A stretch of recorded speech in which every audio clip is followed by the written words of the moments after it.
ಸದಾಶಿವನ ಅಡಿಕೆ ತೋಟ. ಮಲೆನಾಡಿನ ಆ ಹಸಿರು ಕಣಿವೆಯಲ್ಲಿ ಸೂರ್ಯನ ಮೊದಲ ಕಿರಣಗಳು ಬೀಳುತ್ತಿದ್ದಂತೆ ಸದಾಶಿವನ ಅಡಿಕೆ ತೋಟ ಮುತ್ತಿನಂತೆ ಹೊಳೆಯುತ್ತಿತ್ತು. ಅಡಿಕೆ ಮರಗಳ ಎಲೆಗಳ ಮೇಲೆ ಬಿದ್ದ ಇಬ್ಬನಿ ಹನಿಗಳು ಕೆಳಕ್ಕೆ ಜಾರುತ್ತಿದ್ದರೆ ಸದಾಶಿವ ಕೈಯಲ್ಲಿ ಚೊಂಬು ಹಿಡಿದು ತೋಟದ ಹಾದಿಯಲ್ಲಿ ನಡೆಯುತ್ತಿದ್ದ.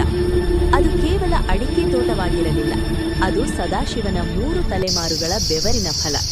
ಅಪ್ಪ ಕಟ್ಟಿದ ಆಸರೆ, ಅಜ್ಜ ನೆಟ್ಟ ಸಸಿಗಳು ಇಂದು ಆಕಾಶಕ್ಕೆ ಮುಖ ಮಾಡಿ ನಿಂತಿದ್ದವು. ತೋಟದ ವಿವರ: ವಿಸ್ತಾರ 5 ಎಕರೆ ದಟ್ಟವಾದ ಅಡಿಕೆ ಮರಗಳು. ಅಂತರ ಬೆಳೆ: ಅಡಿಕೆ ಮರಗಳಿಗೆ ಅಪ್ಪಿಕೊಂಡಂತೆ ಬೆಳೆದ ಕಾಳು ಮೆಣಸಿನ ಬಳ್ಳಿಗಳು ಮತ್ತು ಅಲ್ಲಲ್ಲಿ ನಳನಳಿಸುವ ಬಾಳೆಗಿಡಗಳು. ವಾತಾವರಣ: ಸದಾ ಹರಿಯುವ ಸಣ್ಣ ಹಳ್ಳದ ಜುಳುಜುಳುನಾದ ಮತ್ತು ಪಕ್ಷಿಗಳ ಕಿಲಿಗಿಲಿ ಸಂಭ್ರಮ. ಸದಾಶಿವನಿಗೆ ತೋಟದ ಪ್ರತಿಯೊಂದು ಮರವೂ ಪರಿಚಿತ. ಯಾವ ಮರಕ್ಕೆ ನೀರು ಸಾಲುತ್ತಿಲ್ಲ, ಯಾವ ಬಳ್ಳಿಗೆ ಗೊಬ್ಬರ ಬೇಕು ಎನ್ನುವುದು ಅವನಿಗೆ ಗಾಳಿಯ ವಾಸನೆಯಿಂದಲೇ ತಿಳಿದುಬಿಡುತ್ತಿತ್ತು. ಆದರೆ ಈ ಬಾರಿ ಹವಾಮಾನದ ವೈಪರೀತ್ಯ ಅವನ ಆತಂಕಕ್ಕೆ ಕಾರಣವಾಗಿತ್ತು.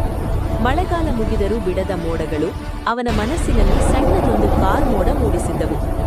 ತೋಟ ಅಂದ್ರೆ ಬರೀ ಆದಾಯದ ಮೂಲವಲ್ಲ, ಅದು ನಮ್ಮ ಉಸಿರು ಎಂದು ಸದಾಶಿವ ಆಗಾಗ ತನ್ನ ಮಗನಿಗೆ ಹೇಳುತ್ತಿದ್ದ.